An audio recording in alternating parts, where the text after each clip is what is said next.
Baik, sudah terlihat ya adik-adik?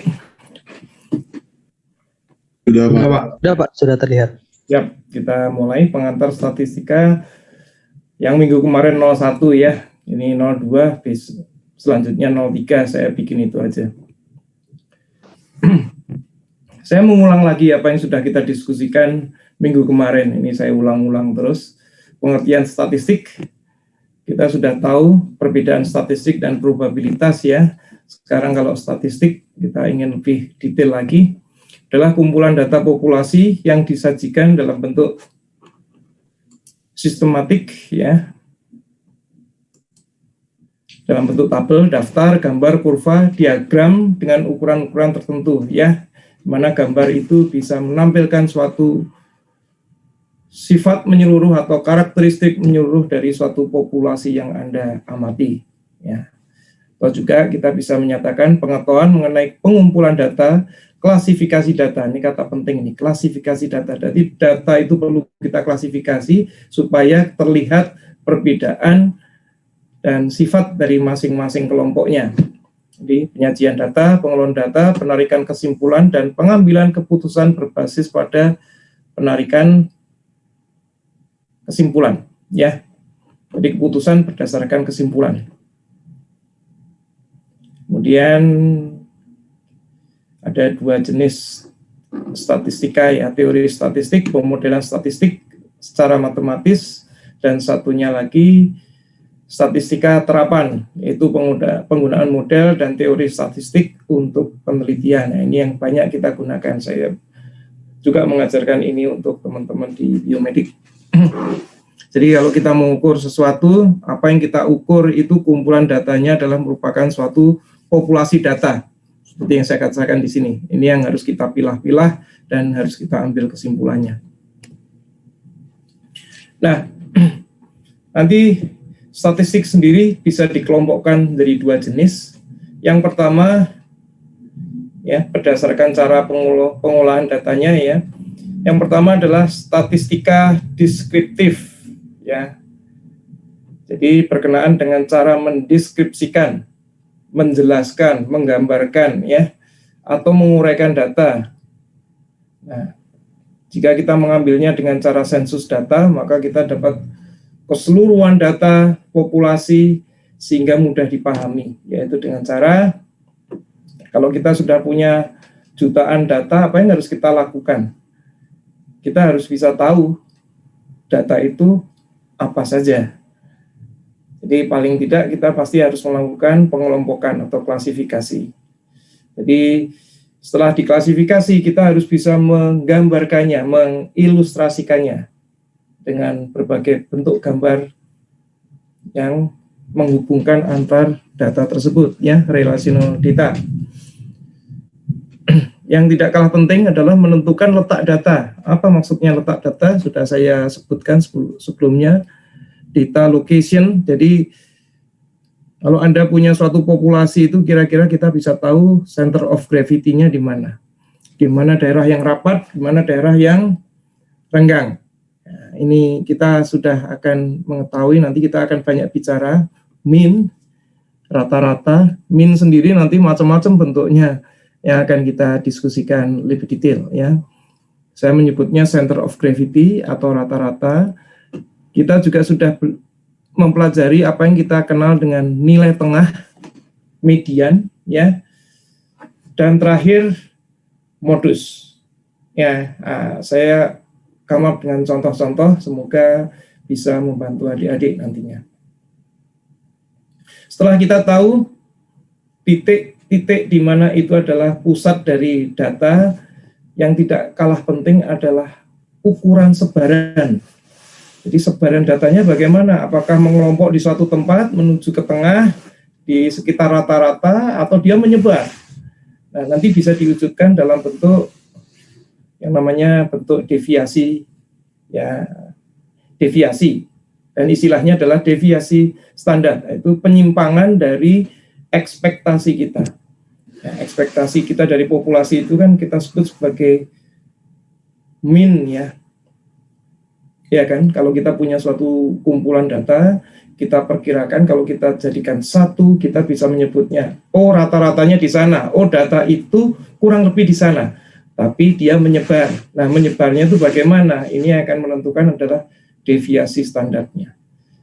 Bisa juga dinyatakan dengan varians, kuadrat dari deviasi tadi, ya. Dan satu lagi yang paling penting, scale-nya, data range-nya, minimumnya di mana, maksimumnya di mana.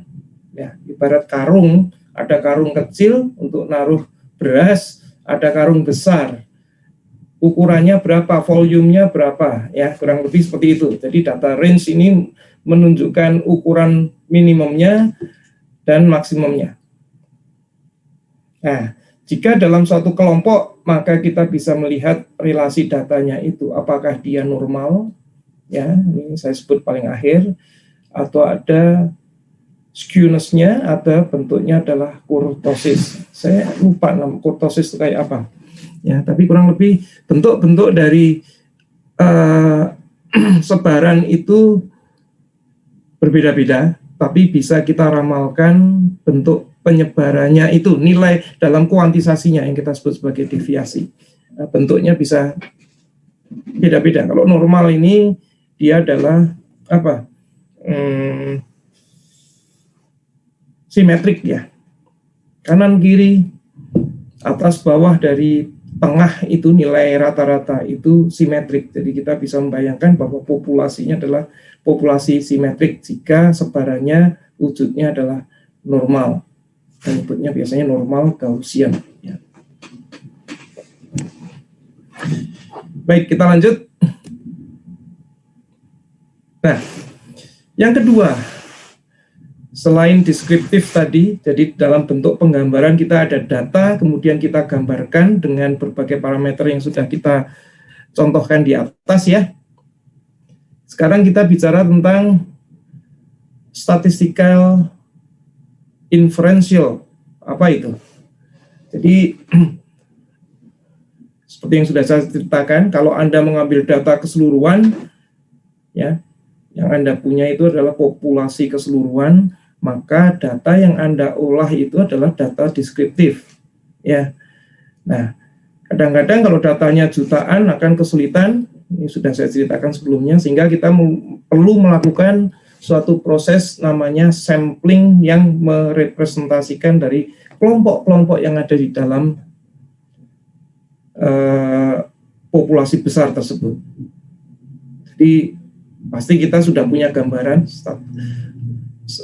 populasi besar itu bentuknya seperti apa, karakteristiknya bagaimana, anggota-anggota karakteristiknya itu apa saja atau siapa saja. Nah, kita perlu melakukan sampling di situ yang proporsional sehingga kita bisa menggambarkan perubahan atau perkembangan dari populasi tersebut dengan cara tidak perlu harus sensus keseluruhan tapi melakukan data sampling. Nah, karena kita mengambil sesuatu sebagian dari data itu yang mencoba untuk menggambarkan secara keseluruhan populasi, maka kita sebut sebagai statistik induktif. Jadi kurang lebih statistika inferential itu sama dengan statistika induktif. Jadi dari kecil kita induksikan seolah-olah ini adalah mewakili yang besar. Kita bisa mengatakan yang umum dari yang sesuatu yang sebenarnya kita ambil dari sampling saja. Nah, untuk bisa melakukan seperti itu, kita perlu namanya probabilitas teori, nanti akan kita pelajari ya.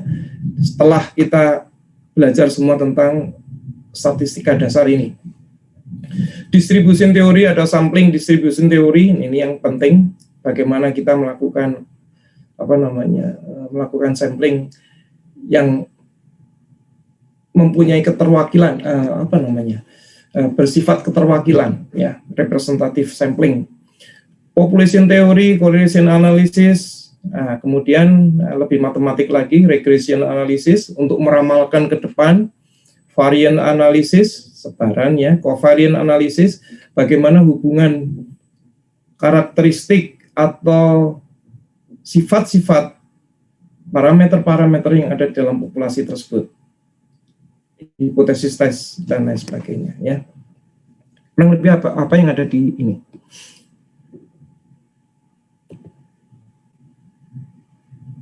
Nah, kalau Anda ditanya tentang manfaat ilmu statistik, Anda harus bisa menjawab, paling tidak seperti yang sudah saya ceritakan, deskripsi dan klasifikasi karakteristik populasi data. Jadi Anda harus bisa, nanti ada contoh-contoh apa yang dinamakan klasifikasi, apa namanya deskripsi, nanti dengan contoh-contoh sederhana Anda akan bisa memahami itu. Ya, jadi ini. Kemudian regresi data. Jika data itu kita tahu bahwa kelompok yang kita ambil itu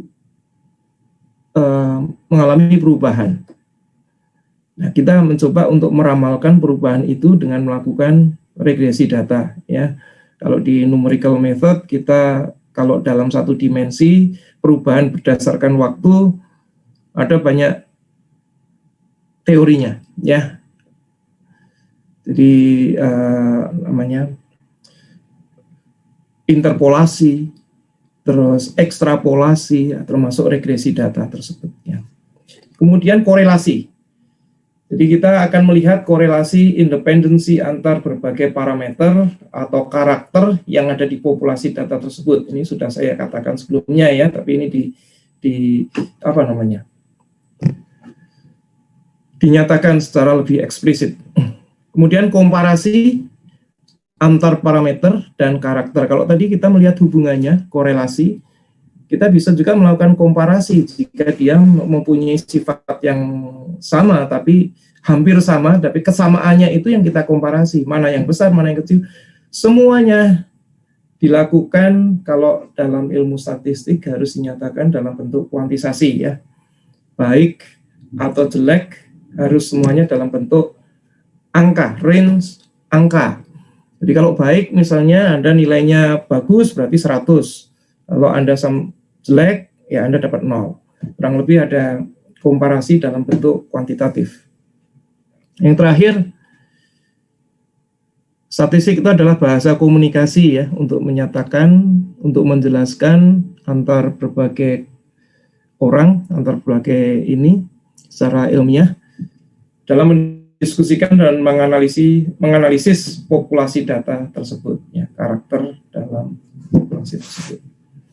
Kurang lebih itu manfaat ilmu statistik, dan pasti sangat penting, ya, dalam aspek apapun, dalam aspek industri, aspek ekonomi, aspek berbagai aspek. Terakhir, mungkin yang Anda sering, karena kita sering menghadapi pemilihan umum, pasti aspek politik, ya, semuanya menggunakan apa yang kita sebut sebagai ilmu statistik.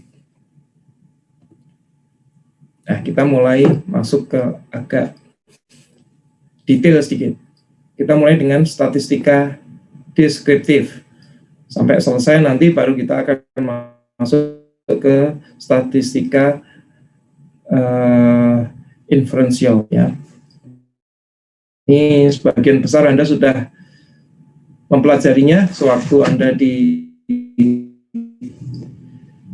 SMA, bahkan sewaktu masuk ke perguruan tinggi dengan MPKT, ya. Bagaimana menyajikan tabel, penyusunan distribusi frekuensi, ini yang mungkin belum, ya. Nanti kita akan pelajari. Penyajian data dalam bentuk grafik, histogram, pie, dan polygon. Ini semuanya Anda sudah melakukannya. Contohnya tabel, ini sudah kita diskusikan juga sebelumnya, kita dalam sesi kedua, ya. Tabel biasa, searah, atau saya menyebutnya satu dimensi, ya. One-to-one communication, satu dimensi, kan. Jadi kita punya 20 responden dalam satu kelas, kita hitung laki-lakinya 11, perempuannya 9. Jadi informasi di situ, variabelnya adalah atau karakteristik dari populasi itu hanya 2 jenis, laki-laki dan perempuan. Ya, yang kita selidiki, ya, hanya jenis gendernya aja, kelaminnya saja. Ada 11, ada 9, dan totalnya 20. Tapi kalau kita lebih dalam lagi, laki-laki itu beratnya berapa, perempuan, kita bisa melihat klasifikasinya bukan dari gendernya, tapi dari berat badan, dari tinggi tubuh. Itu bisa dikelompokkan semua nantinya. Sehingga data yang ada tidak hanya sekedar tabel searah atau satu dimensi, tapi menjadi multidimensi. Ya, jadi meskipun Anda cuma punya 20 orang, tapi Anda bisa mencari informasi dan mengkorelasikan dari parameter yang ada. Contohnya begini, ini laki-laki perempuan, ya. Tapi kalau kemudian kita punya variabel lain yang bisa dihubungkan di situ, berat badan misalnya, dan tinggi badan. Nanti akan ada informasi laki-laki yang tinggi badannya 160 berapa, yang 170, ini bisa kita kelompok-kelompokkan nantinya. Begitu juga yang perempuan, ya. Ini kalau kita gabungkan akan jadi multidimensi. Kemudian berat badan. Ya. Semakin tinggi, mungkin pemikiran kita semakin tinggi, berat badannya semakin berat, ya. Mungkin korelasinya begitu. Tapi ada juga orang yang semakin tinggi ternyata dia semakin krempeng, sehingga justru semakin lebih tinggi tapi ternyata berat badannya lebih lebih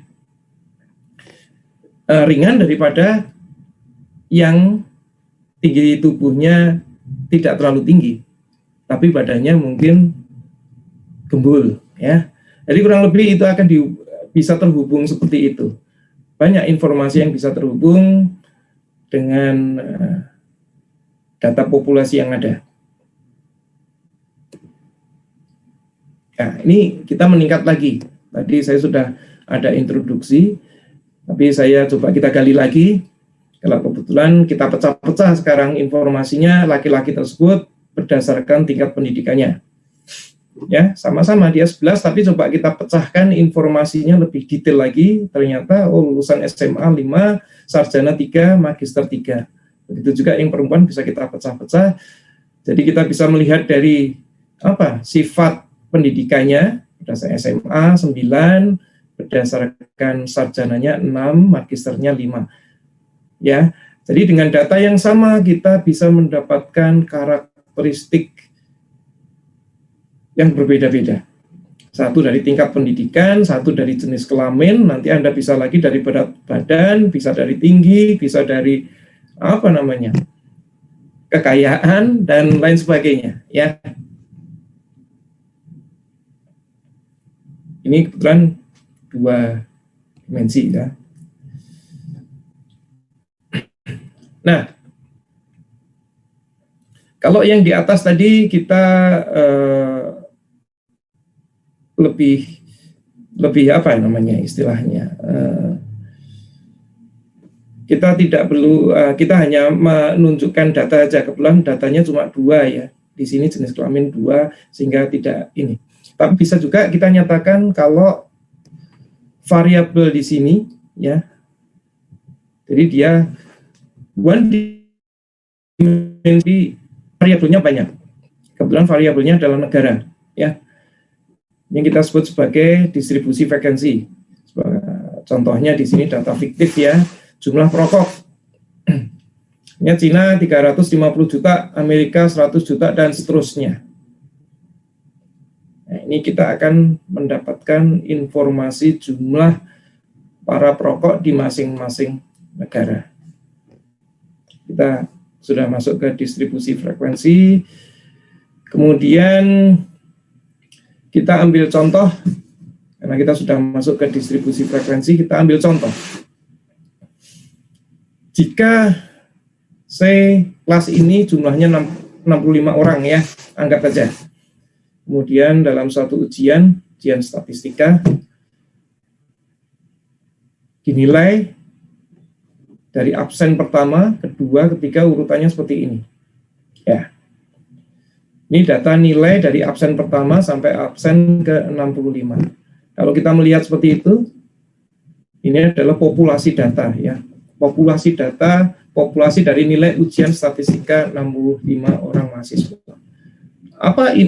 Apa yang menarik dari data itu? Kalau kita hanya diberi seperti ini, kita tidak bisa melihat apa-apa, ya kan? Sehingga kita perlu melakukan suatu proses sistematik yang harus kita lihat. Ya, apa yang pertama kita lakukan? Kita akan mencoba untuk melakukan apa nih? Pengurutan data, pengurutan nilai. Jadi tidak berdasarkan nomor absennya lagi, tapi kita sort berdasarkan nilainya. Ya, jadi kita sudah tidak bisa melihat yang dapat 25 siapa saja, tapi kita hanya bisa melihat pengelompokannya. Oke. Nah, dari sini kita bisa melihat apakah nilainya tinggi semua atau nilainya jelek semua atau nilainya yang di bawah ada, yang di tengah ada, yang di atas ada. Ini kan pola berpikir normal seperti itu. Kalau seperti itu, oke. Sekarang nanti senternya di mana? Jadi apa yang harus kita lakukan ini? Ya ini logika ya. Kita bikin itu menjadi bentuk apa? Dalam suatu skala. Nah, skalanya satu dimensi karena nilainya kan nilai dimensi. Ini kita urutkan. Jadi relatif menuju sistematik, tetapi masih sulit dilihat bentuk sebaran data dan kualifikasinya. Jadi kita perlu mengelompokkan ini. Kalau melihat seperti ini saja kita belum bisa melihat karena cukup ini ya, cuma angka saja ya. Akan lebih mudah kalau kita bentuk dalam suatu gambar. Nah, begitu dalam suatu bentuk gambar ini mungkin sudah relatif bisa kita lihat. Jadi ini nilai 25 berapa tadi? Nilai 25 itu ada 2 nilai, jadi bingung saya. Ini berapa ini tadi? Ya, pokoknya ini menunjukkan jumlah-jumlah nilai yang ada di dalam deret tadi, ya. Nah, ini yang saya katakan. Ini sudah cukup, tapi belum cukup bagus. Sehingga kita perlu mengelompokkannya atau kita klasifikasinya. Dari namanya proses mengklasifikasi informasi. Oke. Apa namanya klasifikasi informasi? Yaitu dengan cara kita grouping ya, daerah sini, ini, dan sini. Ada berapa grup kurang lebih? Kalau kita melihat sekilas, kita bisa membikinnya menjadi 4 grup. Tapi 4 grup itu kurang detail, ya. Jadi kita melihat, kita ingin menyedikitkan. Ini kan artinya semua ininya jadi terlalu banyak ya. Kita harus melihat per nilai ya. Tapi kita grupkan nilai-nilai tersebut. 4 masih kurang. Jadi kita perlu mengembangkan suatu metode ya untuk klasifikasi tersebut. Nah, karena kita sudah mengurutkan tadi, sekarang kita melakukan proses yang namanya classification, ya, klasifikasi. Yang pertama kita lakukan adalah menghitung rentang sebaran data. Apa sebaran? Jadi data dari sini ke sana kan ya, dari 525 ke mana ini? 94. Kurang lebih jaraknya sebaran data yang ada ini adalah 69. Nah, dari 69 ini pantasnya mau dibagi berapa kelas?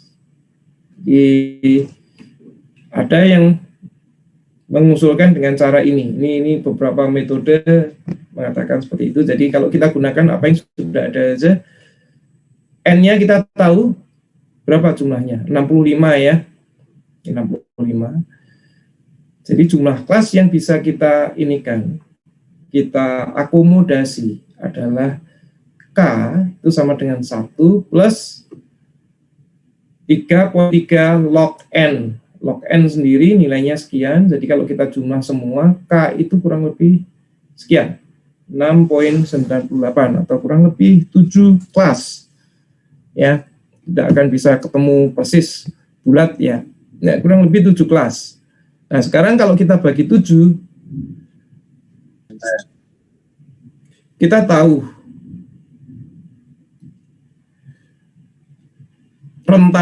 rentangnya tuh berapa tadi? Ya, range-nya berapa? 69, kelasnya kurang lebih 7, maka lebar kelasnya ya 69 per 7 ya, 9,8 atau sama dengan 10. Jadi lebar kelasnya itu 10 yang kita gunakan. Nah, sekarang kita lanjutkan. Kemudian kita susun kelas tersebut kan. Yang pertama kita mulai dari 25 ya. 25 sampai dengan 25 ditambah 10 minus 1. Ya, karena kelasnya tadi besarnya adalah 10. Tapi ingat 10 harus dikurangi 1 karena apa? 1 adalah apa istilahnya? Guard space, yaitu ruang di antara kelas-kelas tersebut. Karena kita tidak bisa menyebutkan 25 sampai 35, kemudian 35 sampai 45. Nggak bisa, kita harus nyebutnya 25 sampai 34. Kemudian 35 sampai 44 dan seterusnya. Ya. Jadi ini dikasih satu kelonggaran ya, misalnya dari 25 sampai dengan 34. Kemudian kita tidak mulai dari 34 tapi 35. Sehingga tidak ada apa namanya? Kebingungan. Kalau nilai 34 itu akan ikut yang kelompok kedua atau kelompok yang pertama. Sehingga seperti kalau Anda dapat nilai 80, itu Anda bisa dapat B+ atau A-, itu akan membingungkan. Sehingga program komputer biasanya dibikin seperti ini. Ya. Ada suatu ruang di mana harus terpilih kan. Nah, ruangnya itu sebenarnya kalau bisa sekecil mungkin. Tapi di sini ruang diberikan nilainya adalah 1. Karena kita mengharapkan angka yang ada adalah angka bulat semua. Oke, Anda lihat di sini kita bisa berhasil membuat 7 kurang lebih ya, dari 25 sampai 94 dengan ini. Sehingga kalau kita simpulkan, apa yang kita lihat di sini? Kita memiliki 7 kelas. Nah, sekarang tinggal kita ambil datanya kan. Dari 25 ke 34 itu ada 6, 35 ke 44 ada 8 dan seterusnya. Kalau Anda lihat di sini dijumlahkan pasti 65 kumulatifnya ya. Tapi kalau Anda lihat di sini bentuknya menyerupai apa? Yang di tengah yang paling tinggi ya. Sehingga kurang lebih ini kita bisa percaya bahwa oke, center atau nilai tengahnya itu memang di sekitar 55 sampai 64. Jadi seolah-olah kita punya 7 kelas dan senternya memang di tengahnya. Jadi nilai yang terbanyak itu di sekitar ini ya. Di sana adalah side lobe-nya yang rendah tidak lulus. Sedangkan yang di sini adalah yang lulus dan mendapatkan nilai A dan B. Ya. Ini cara ini yang digunakan dalam penilaian oleh SIAK NG dan lain sebagainya seperti ini.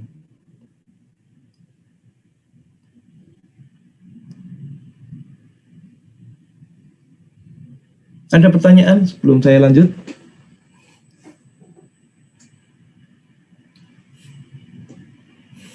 Oke, kalau nggak ada pertanyaan, ini ada frekuensi.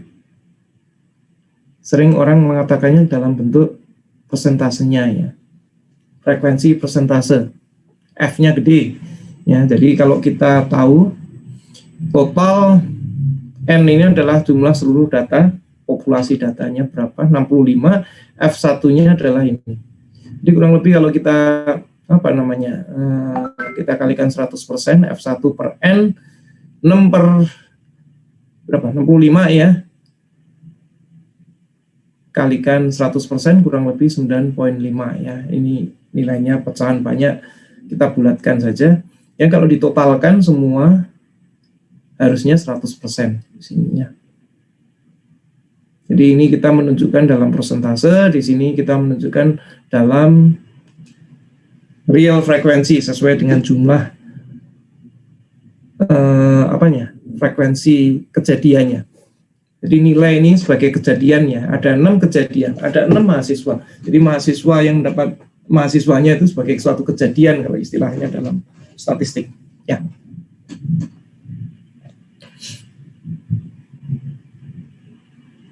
Oke, kita lanjut.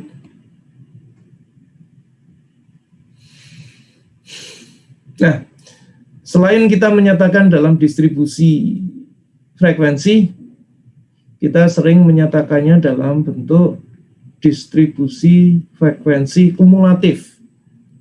Istilahnya begini, kalau tadi yang di atas ini per kelasnya itu ada berapa sih frekuensinya. Kalau kumulatif itu artinya di kelas K4 ini di bawah kelas K4 sampai K4 berapa persen. Begitu juga di bawah K5 sampai K5 itu berapa persen. Ini artinya kita harus menjumlahkan ini kan. K1 di bawah K1 berapa sih? 0 pasti. K1-nya sekian. Berarti di bawah K2 berarti yang ada kan di sini. Di bawah K3 berarti jumlahan K1 dan K2 dan seterusnya. Jadi kita lihat yang di bawah nilai 25 itu tidak ada, jadi kumulatifnya 0. Tapi yang di bawah 3, 4 ada, yaitu yang di kelompoknya K1 tadi, ada 6 orang, jadi kita tulis. Dan seterusnya, yang di bawah 44, tinggal kita jumlahkan. Jadi sebenarnya ini adalah penjumlahan dari apa yang kita punyai di sini. Dari 6, 14, 25, 39, 51, 51 ditambah 8, 59, tambah 65. Ya, yang maaf. Jadi yang terjadi seperti ini. Tapi bisa juga dibalik. Kalau di sini lebih kecil, kalau di sini lebih besar daripada 25, berapa? Dibalik pasti bentuknya. Jadi kumulatifnya kalau yang nilainya lebih besar daripada 25 itu pasti adalah semuanya kan. Karena semuanya mulai nilainya adalah 25. Tapi kalau lebih besar dari 34, maka 65 dikurangin dari frekuensinya yang 25, yang K1, 59. 6 kan ya, kurangi 6. Saya itu kurangi 8, 1, dan seterusnya. Seperti ya kita mengurangkan sesuai ini ya. 51 dikurangi 11 kan, kemudian yang kita dapatkan adalah 40, dan seterusnya. Ini kita sebut sebagai frekuensi kumulatif.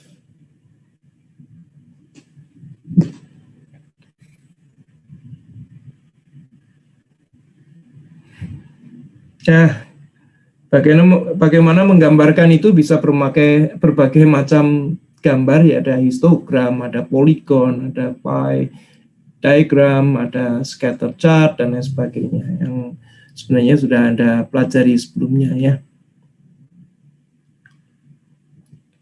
Saya tidak akan ini karena Anda sudah mendapatkan, saya ingin mengulang-ulang. Nah, kita masih bicara tentang statistika deskriptif, masih panjang. Kalau sudah saya katakan tadi, bagaimana kita melakukan klasifikasi ya. Sekarang kita melakukan gambaran dari keseluruhan data itu. Jadi kita bicara tentang range. Range itu artinya populasinya di mana sih? Populasi di mana tuh berarti kita akan menanyakan si populasi itu di antara apa dan apa. Kalau misalnya dia merupakan angka, ya berarti harus ada batasan bordernya mana saja. Kalau dia single dimensi, berarti border paling bawah berapa, paling atas berapa, kurang lebih itu ya. Kalau dia informasi 2 dimensi, pasti bordernya adalah 2 dimensi, dan seterusnya. Nah, karena ini adalah contoh-contoh yang akan kita berikan adalah single dimensi, semoga kita bisa memahaminya dalam konteks single dimensi, jadi garis saja ya. range dan letak data. Range itu artinya apa? Skala tadi, nilai tadi range-nya dari berapa? 25 sampai 95, berarti ya itu range-nya. Skala yang bisa digunakan. Jadi kita bergeraknya di situ. Kemudian letak data. Nah, letak data sudah saya katakan center of gravity atau yang kita sering sebut sebagai min, ya. Jadi bobotnya kurang lebih itu di mana sih, karena data tersebut kan belum tentu mengumpul secara simetrik, belum tentu mengumpul secara tertata rapi, ya. Dia bisa random, sehingga perlu kalau dikumpulkan jadi satu tuh kita perlu tahu nilai tengahnya di mana, ya, titik atau nilai tengah bobot. Nah, cara menghitungnya itu ada berbagai macam jenis, ya. Yang sering Anda kenal dan sering Anda gunakan kalau Anda mengikuti MPKT biasanya adalah yang kita sebut sebagai rata-rata hitung. Tapi ada juga sesuai dengan kebutuhan nantinya, ada juga yang kita sebut sebagai rata-rata ukur, rata-rata harmonis, dan rata-rata kuadrat. Ini yang akan kita coba telaah nantinya. Kemudian median, ya, atau nilai tengah dari data range. Jadi pengertiannya bisa berbeda-beda. Apakah nilai tengah dari data range-nya atau nilai tengah dari populasi yang ada. Nanti kita lihat dari, kalau kita punya, agak sulit untuk dikatakan, kecuali kalau kita melihat contoh distribusi datanya, ya. Kemudian yang terakhir adalah modus. Most frequently kita. Jadi dari kelompok data itu di titik mana atau di value mana atau di karakter mana yang paling sering terjadi.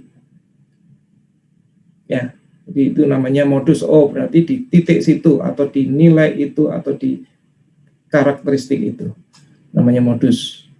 Nah, sekarang kita coba bedah apa yang kita disebut sebagai min atau rata-rata hitung. Jadi min nanti ada berbagai jenis, ya.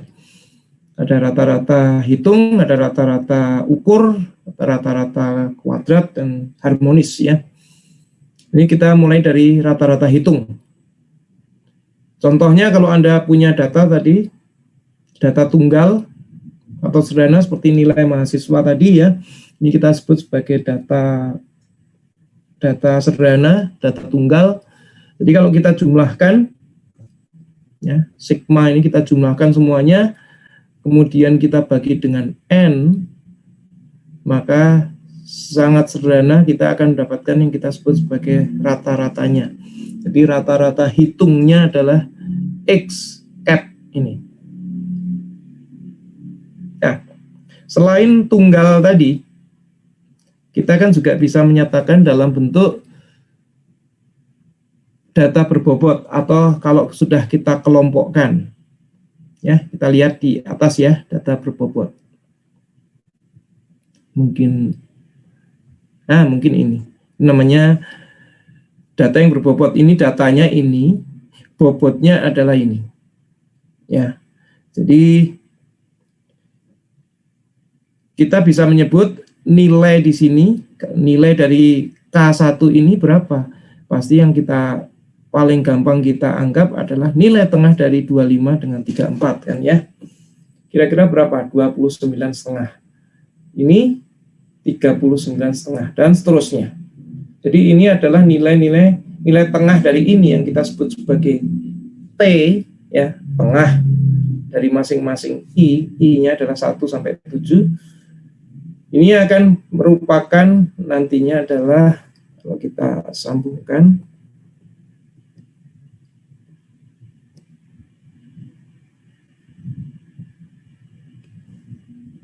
merupakan XI-nya nantinya, ya.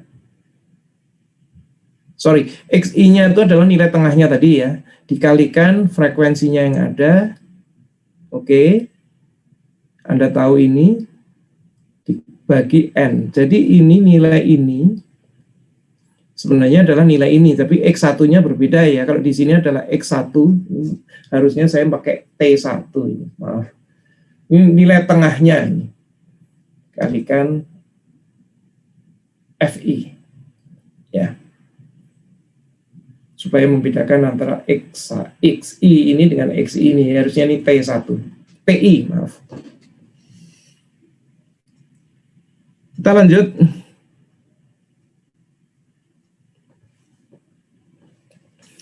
Nah, kalau yang di depan sini, maaf, ini sudah Anda pelajari sebelumnya ya, dan sudah Anda sering gunakan. Tapi ada cara lain, sewaktu kita melakukan perata-rataan. Coba Anda bayangkan kalau Anda punya misalnya 10 data, X1 sampai dengan XN, ada N data ya, maka bukan Anda jumlahkan dan Anda bagi dengan jumlah datanya seperti ini, tapi bisa juga Anda melakukannya dengan merata-ratakannya dengan cara Anda kalikan semuanya, kemudian Anda akar pangkat N-kan itu. Bisa aja kan, misalnya Anda merata-ratakan, oke, saya jumlah datanya gampang saja, kita cari yang 3 saja ya. 2, 4, dan 6 ya, 2, 4, dan 6 kalau kita jumlahkan, kalau kita rata-rata maka hasilnya adalah secara sederhana kalau dengan rata-rata hitung berapa? Kalau dengan rata-rata hitung, ada yang bisa bantu jawab? Saya punya 3 data, 2, 4, 6, maka rata-rata hitungnya berapa?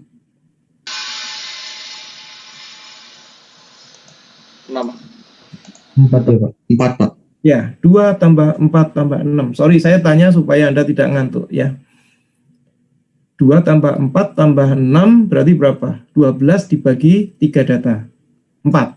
Nah, sekarang coba Anda bayangkan, Anda punya 2 dikalikan 4, berapa itu? 8 kalikan 6, 48. Kalau Anda mau bantu saya, mungkin Anda pakai kalkulator. 48 diakarkan pangkat 3. Jadi N-nya di sini 3 kan ya? Kurang lebih berapa? Saya pakai kalkulator. Ada yang bantu saya? Berapa? 4. 48 akar 3. Enggak dong. Kalau 64 diakar pangkat 3 sama dengan 4. Tapi kalau 48 3,63 Pak. Hah? 3,634. Oh gitu, 3,6 ya. Oke, thank you. Ya, Anda membantu saya. Jadi kurang lebih tidak persis sama.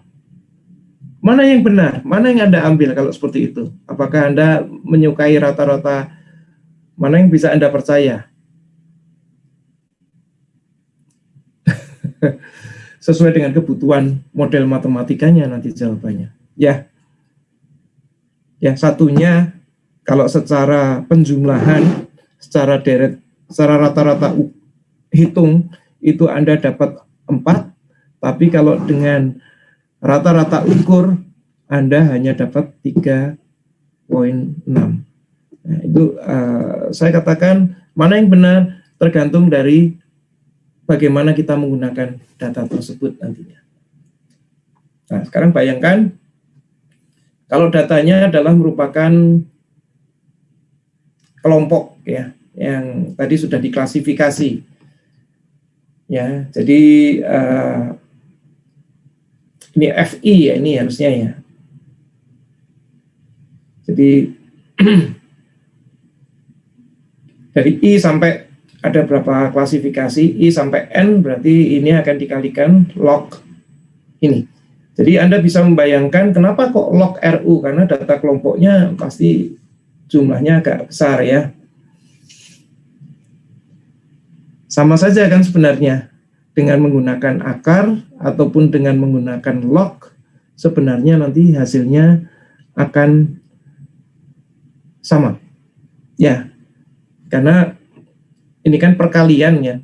Jadi log ini penjumlahan dari log ini kan sebenarnya kan log dari suatu perkalian. Log X kali Y kali Z itu sama dengan log X ditambah log Y ditambah log Z. Jadi kalau ini Anda kalikan dengan selanjutnya, ini satu ini ya. Ini sama dengan sebenarnya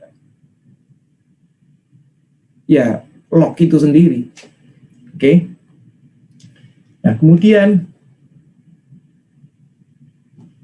kemudian setelah kita mendapatkan log dari rata-rata ukur tersebut, kita melakukan anti-lognya sehingga kita mendapatkan RU. Oke. Nah, TI ini karena data kelompok ya, seperti yang ada di depan sini ya, ini harusnya TI ya, harusnya nilai tengah dari kelas.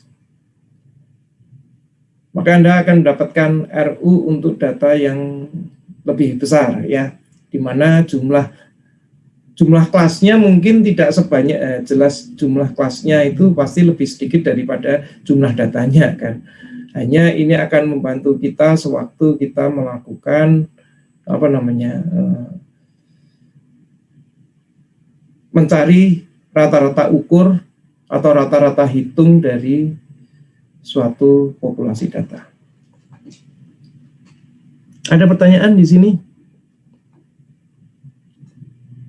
Ini mungkin harus saya kurung, ini saya nulisnya nggak benar.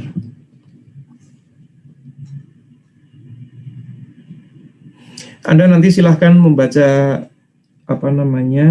slide saya yang sudah saya taruh di emas. Tolong Anda pelajari, kalau ada kesalahan dalam menulis, tolong saya diberitahu supaya saya perbaiki, dan mungkin dengan berlatih nantinya ya, ada beberapa contoh soal. Kemudian, selain rata-rata hitung, rata-rata ukur, ada rata-rata harmonis. Saya juga jarang memakai, tapi ini ada jenis yang menggunakan metode ini. Apa itu rata-rata harmonis? Jadi yang kita jumlahkan setiap data ini, data tunggal ini ya. Jadi setiap data diseperkan, kita jumlahkan semua sebanyak n data. Jadi kebalikannya atau sepernya ini kita jumlahkan.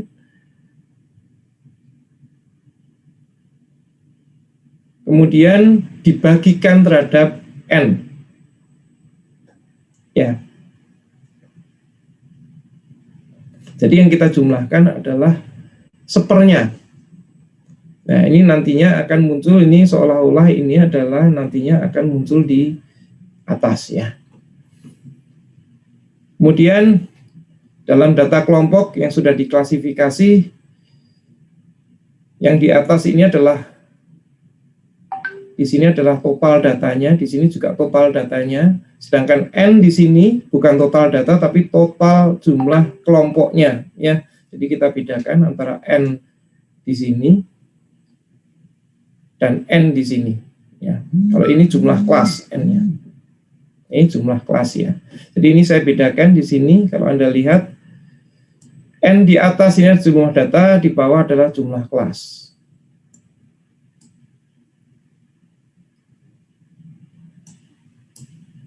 Anda lihat di sini, ini kita bagi juga TI-nya di bawah ya. TI adalah nilai tengah kelas. Sama. Nanti kita lihat dengan contoh sehingga bisa kita ini kan untuk bermain-main.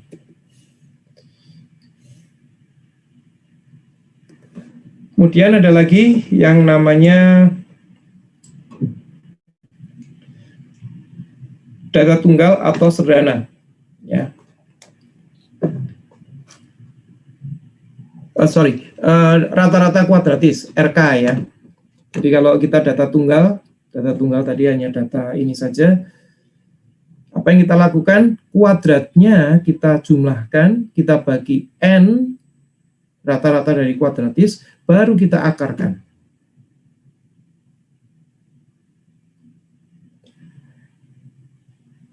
Nah, yang kedua, ini saya salah nulisnya, ini RK ya. RK sama saja di sini. Ya, ini kan jumlahan dari ini, tapi ini berdasarkan kelasnya ya. Dan nilai tengahnya di sini. Nanti kita akan dapat di sini, terus dibagi dengan total jumlah kelasnya. Jadi ini menjumlahkan rata-rata nilai tengah kelas yang di sini ya. Kemudian Anda akarkan. Kalau dia kelompoknya nilainya jumlah datanya besar sekali yang perlu Anda klasifikasikan.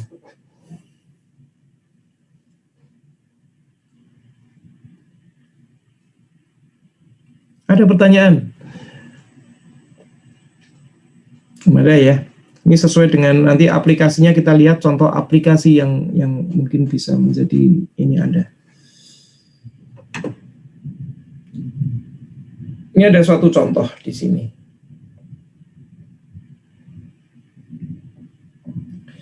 Kita diminta untuk mencari median, ya. Jadi kalau kita punya suatu data seperti ini data yang tidak beraturan, yang belum tertata secara sistematik, kemudian kita susun secara sistematik sehingga terletak di suatu skala. Ya, skala dari minimumnya adalah 30 sampai nilai 80. Ya. Ini ada berapa nih? 1, 2, 3, 4, 5, 6, 7, 8, 9. Ya, ada 9 data, jumlahnya ganjil. Sehingga kalau mediannya, kalau kita sudah kita tata seperti ini, kita short ya, maka mediannya itu sama dengan N plus 1 per 2. N-nya itu 9 plus 1 per 2. Jadi kurang lebih kita katakan mediannya, jadi kita bikin garisnya dulu ya.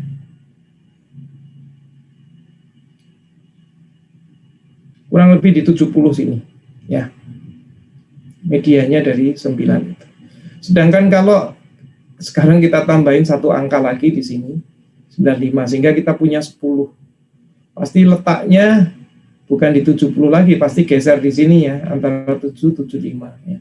Sehingga kita bisa mengatakan di sini medianya adalah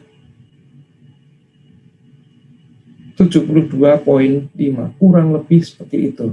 Ya, ini yang membedakan antara median dan min, khususnya min yang saya sebut sebagai rata-rata hitung. Rata-rata hitung kita jumlahkan semua, baru kita bagi 2. Mungkin tidak persis di sini ya. Ya, harus kita hitung dulu letaknya di mana.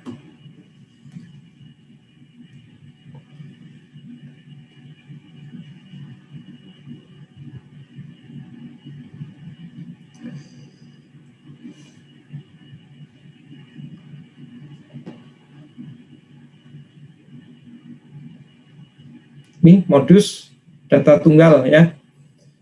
Kita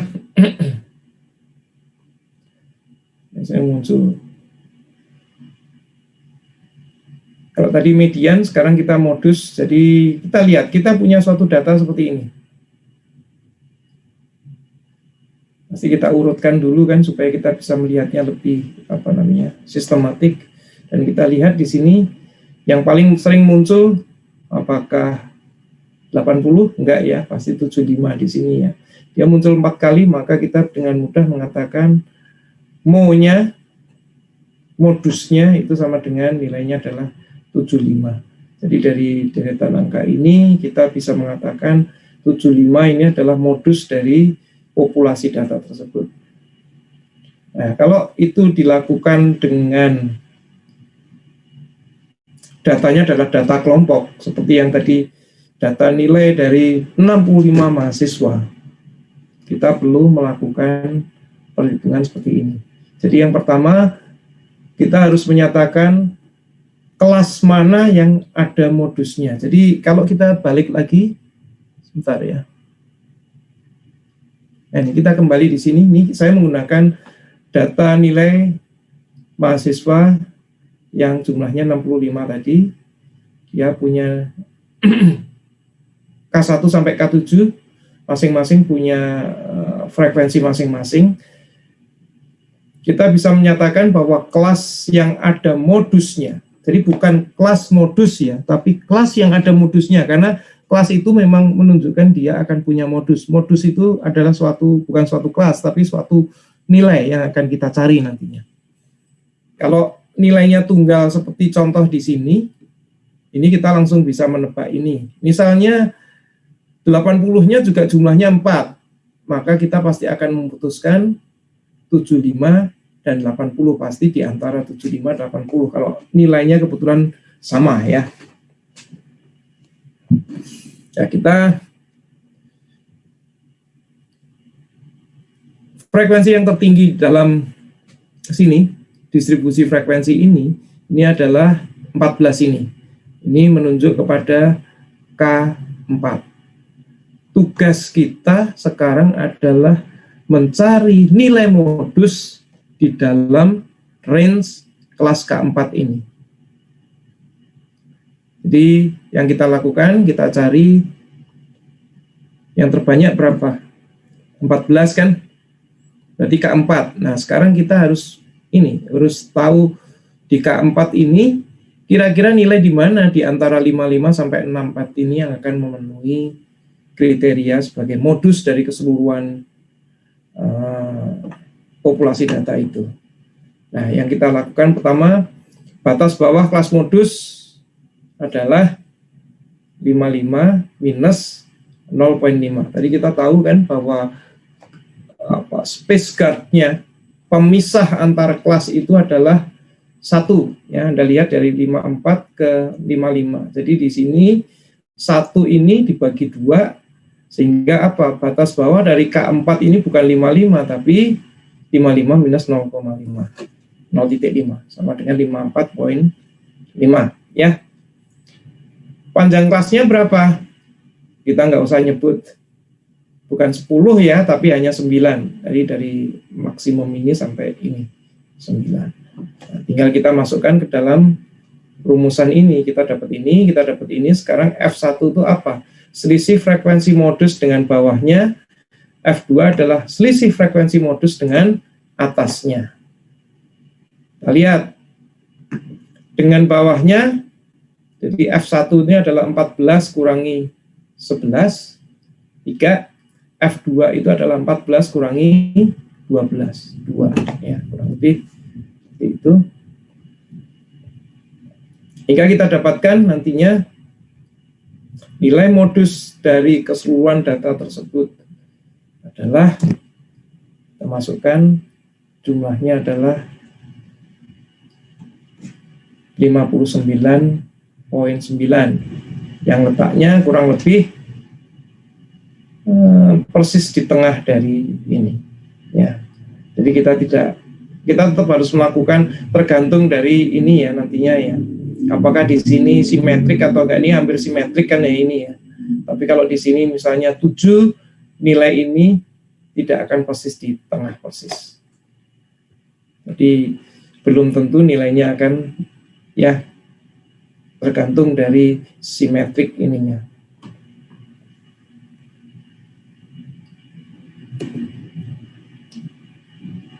Kurang lebih itu yang bisa saya berikan hari ini. Saya masih hutang satu presentasi lagi untuk minggu ini, dan setelah itu saya akan memberikan latihan, ya, menggunakan rumus-rumus yang ada. Ada pertanyaan dari adik-adik mahasiswa? Saya sedang menyiapkan PR ini. Pak, silakan. Pak mau bertanya, itu untuk PowerPoint-nya apa akan diupload di Emas nanti, Pak? Belum. PowerPoint-nya sudah ada di Emas, cuma saya nulisnya mungkin hari ini agak ada beberapa yang salah tadi ya, nggak apa-apa ya. Sudah ada di Emas. Yang ditanyakan oleh siapa? Azam kemarin juga, yang minggu kemarin. Oh ya, udah ada. Ya, untuk pengantar, nggak ada matematiknya kan. Oke. Tapi minggu ini saya sudah mulai masukin matematik, kita sudah latihan ya. Ada, Pak, sudah. Saya refresh baru ada, Pak. Ya. Okay. Sudah ada. Ya, tolong diingatkan dengan kesibukan saya juga, tapi insya Allah saya ini konsisten. Nanti yang hutang saya mungkin saya bayar dengan video. Ini saya lupa tadi nggak direkam, nggak diingatkan oleh Anda. Saya terpaksa harus merekam lagi. Ada pertanyaan? Kalau belum, mungkin kita tutup dulu, nggak apa-apa ya. Saya sambil menyiapkan presentasi satunya lagi. Saya masih utang. Atau masih ada pertanyaan? Silakan kalau ada pertanyaan. Sebenarnya saya ingin memberikan Anda latihan sih kalau Anda mau. Anda mau latihan nggak kira-kira? Latihan nggak usah dikumpulkan. Jadi ini kan kita punya beberapa data ya, supaya Anda tidak kosong.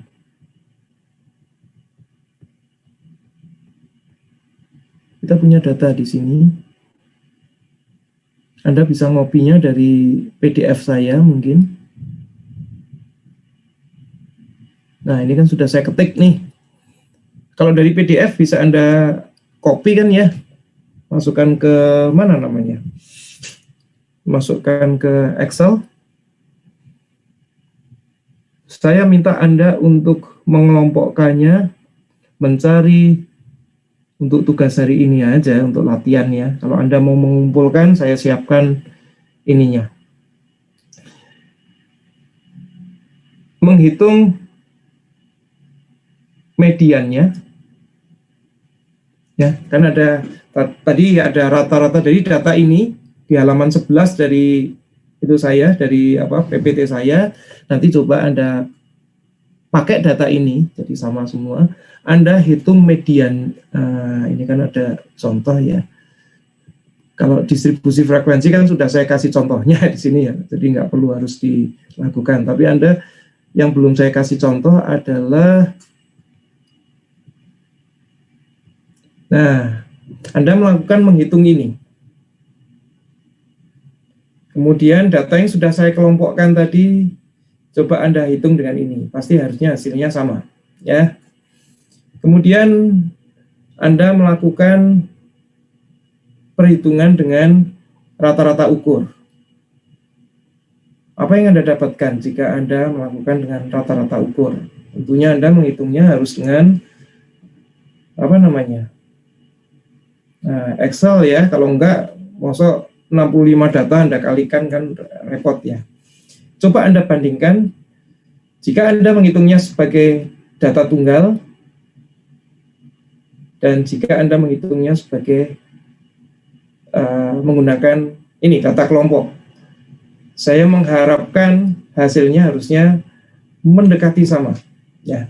Jadi Anda men-treatnya sebagai data tunggal, jadi Anda hitung semua, Anda akarkan, ada 65, berarti 65 akar pangkat 65 dengan ini. Ya, Anda bandingkan dengan metode yang bawah. Jadi ada min, silakan Anda perlu tes juga tentang RH dan kuadratis. Setelah itu Anda cari mediannya. Ya. Kemudian modus, sambil latihan kan, modus, kemudian ya setelah itu Anda kelompokkan. Anda bisa melakukan modus yang 65 data tadi dengan cara data tunggal seperti ini, tapi bisa juga dengan data kelompok. Apa perbedaannya? Pasti berbeda sedikit.